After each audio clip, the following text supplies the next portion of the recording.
Us on the line right now is our friend from the National Right to Work Committee.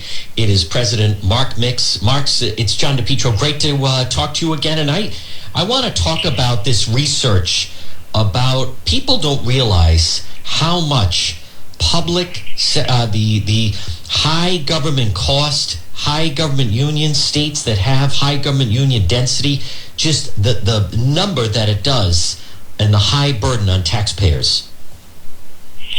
Yeah, John, it's not a surprise that the states with the highest density of union monopoly control over their workers are the states that have the heaviest tax burden. And, it's not really that difficult to do the research. You just take the government union density and you put it over state and local tax collections, and you come up with this really interesting list that comes out with no coincidence to us here at Right to Work in following the growth and the power of government unions, particularly right now, John, the teachers union that basically is controlling when our schools will reopen across the country. If you can believe the CDC and the White House, they're relying on Randy Weingarten, the president of the AFT, to do this. But basically what we found in this study, and this is the research arm of the National Right to Work operation, the National Institute for Labor Relations Research, said that the 17 top union density states have a 31% higher tax burden than the 17 lowest density union states in the country.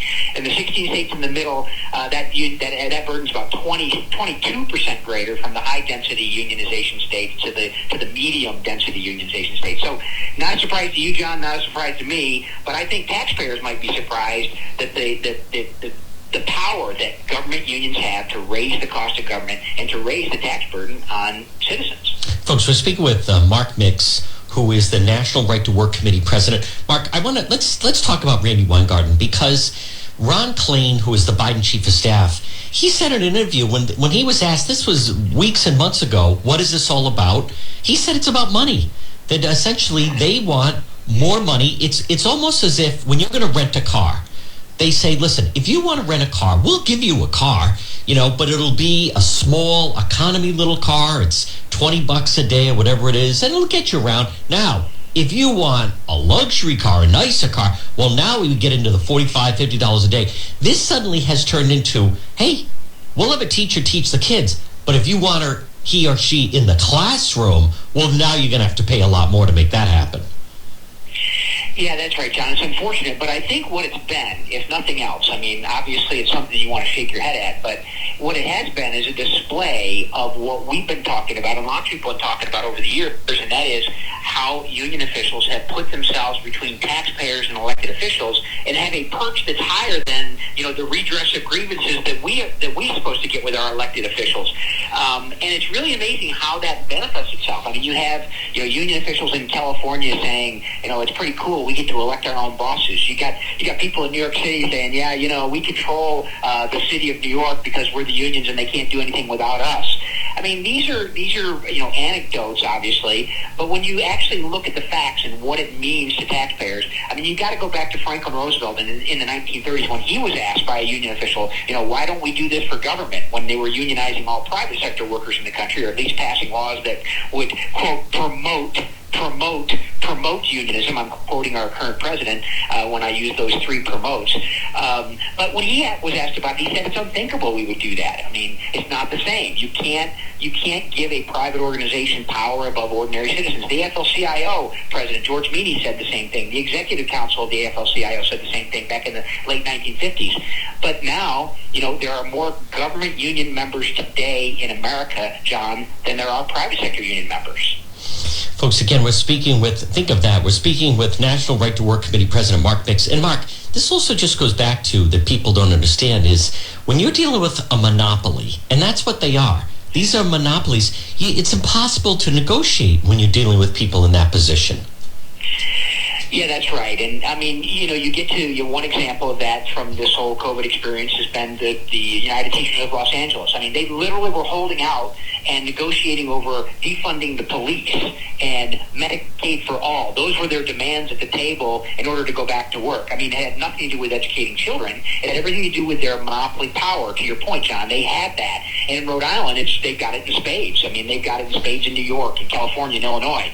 These states that were fiscal basket cases was prior to the COVID relief bill that basically bailed out decades of mismanagement using other people's money to paper over what are, huge problems, structural problems in the cost and the increasing cost of government.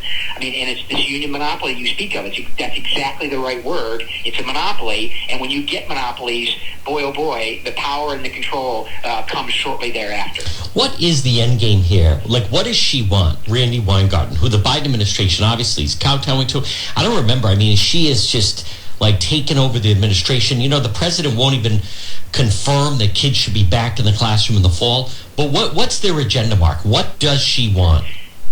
Their agenda is power, and their agenda is control over the educational structure. And we have a government education system that is teaching things that I think people are beginning to realize are not productive. They have little to do with getting children prepared for careers and meaningful careers.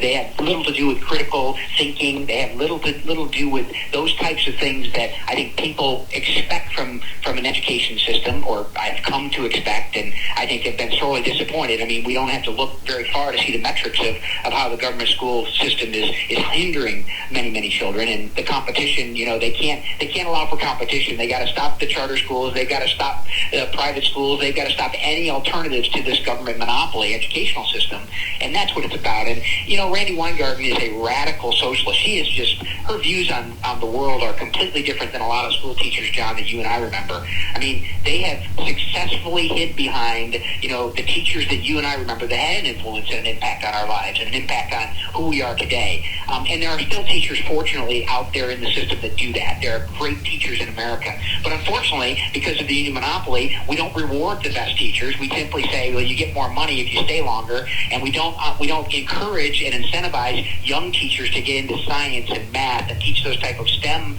educational opportunities that actually give children careers. We just say, okay, get in line, get in the system, and you will be paid as much as the phys ed teacher when you get your 30 years of seniority. Mark, we know some of the union states that it's such a monopoly and how it does affect taxes. What are some of the states that are the exact opposite, where they just don't have this type of foothold and domination? Well, states like Arizona, Arkansas, and South Carolina, they don't have a bargaining statute that says you must bargain with unions over terms and conditions of employment for government employees. North Carolina has a strict prohibition against negotiating with unions. You can join a union, John. You can, join an association. You can join a union. You can go to lobby day at the state capitol. You can talk to politicians. You can go out and work for them on the campaign trail, but there is no obligation for elected officials to sit at the table and negotiate over taxpayer money with union officials. Virginia had that. We had it since 1993. A Democrat Governor, Doug Wilder, signed a bill that said Virginia's not going to negotiate. We'll listen. We'll sit down. We'll talk. We'll hear what you want. We'll hear what you're thinking. We'll hear what your demands are, but we have no obligation to negotiate with you to a final contract on behalf of government workers in Virginia. Unfortunately, with the changeover and the Bloomberg and Soros money that poured into the state of Virginia a couple of years back and changed the House and the Senate, I mean, we now have, quote, local option bargaining.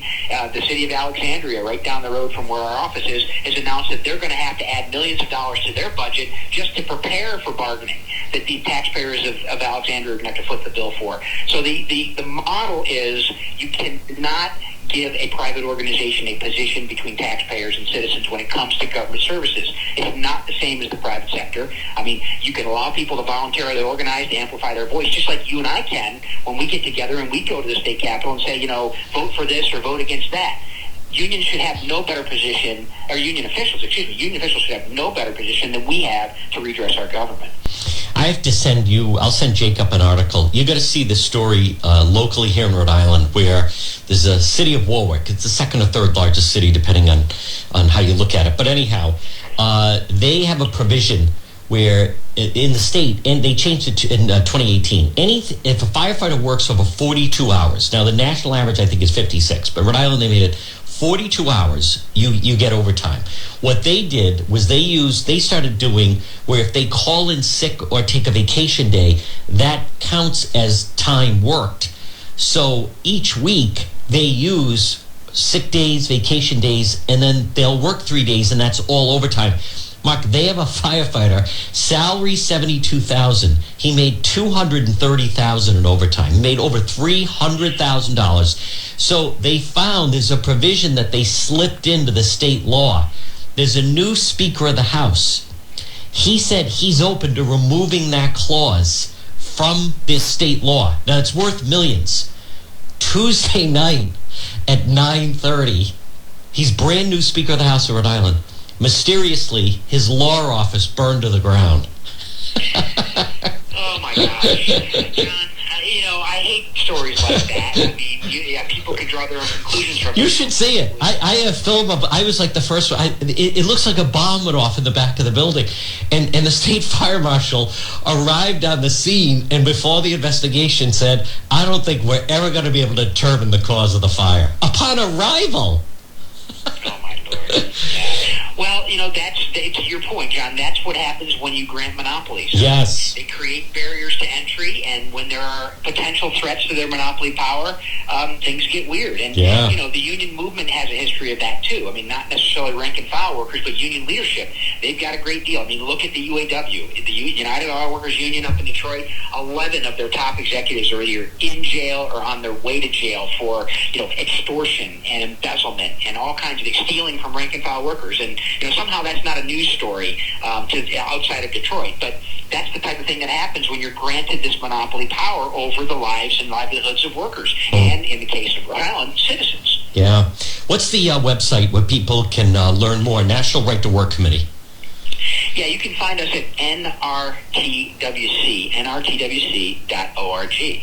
Folks, again, he's the president, Mark Mix. Mark, great job.